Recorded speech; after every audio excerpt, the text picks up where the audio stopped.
Hi, welcome to SBR.TV. I'm Peter Loshak. This is our weekly football betting recap with Doc, the Headlines Minute Legends. This week we're recapping Week 12 in college football and Week 11 in the NFL. Doc, thanks again.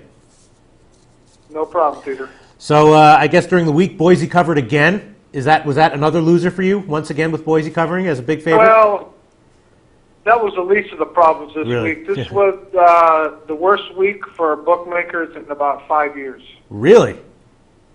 Absolute slaughter. Started with Philly and over Monday night. Games during the week weren't that bad, really. And all hell broke loose Saturday and got worse Sunday.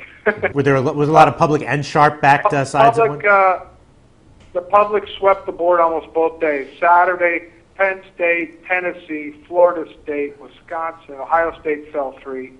Missouri, Oklahoma State, Arkansas, Stanford, Central Florida, Pittsburgh, and Oklahoma.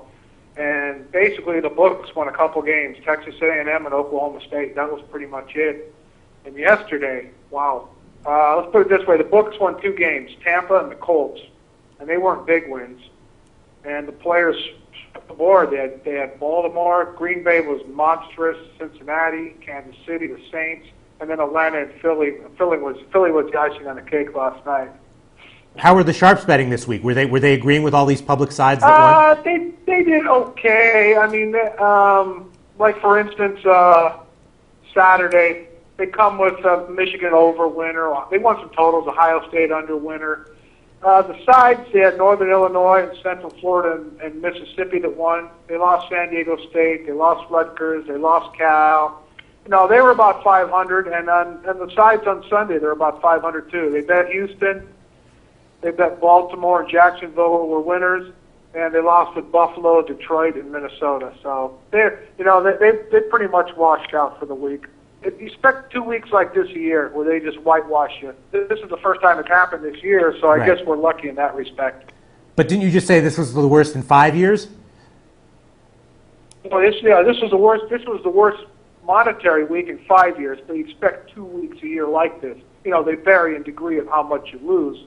And percentage of hold that you lose. Right. But a week this bad as far as volume, percentage of volume lost, this is the worst week in 5 years, yeah. Wow. So there's no way really to defend against that. I mean, I guess it's because all the sides like Wisconsin and Not sides really. like that. Right? I mean, if you want to, if you know what's going to happen, you can overmove the public sides and gamble. This is the week they're going to all win, but you don't know that. Right. After Saturday, Sunday you both a little more cautious. It's like anything. When you're ahead, you gamble. When you're behind, you tighten up a little bit. A lot of books did that Sunday, and I tried to limit my losses last night. I mean, I was using the second half. All I wrote was over. I was using like 23.5 over a quarter, and I see 22.5 to books. So you got to be out of your mind. Of course, it went over. So this week in college football, there's a lot of rivalry games coming out. This week with all the rivalry games, do you expect like the volume to increase this week for college?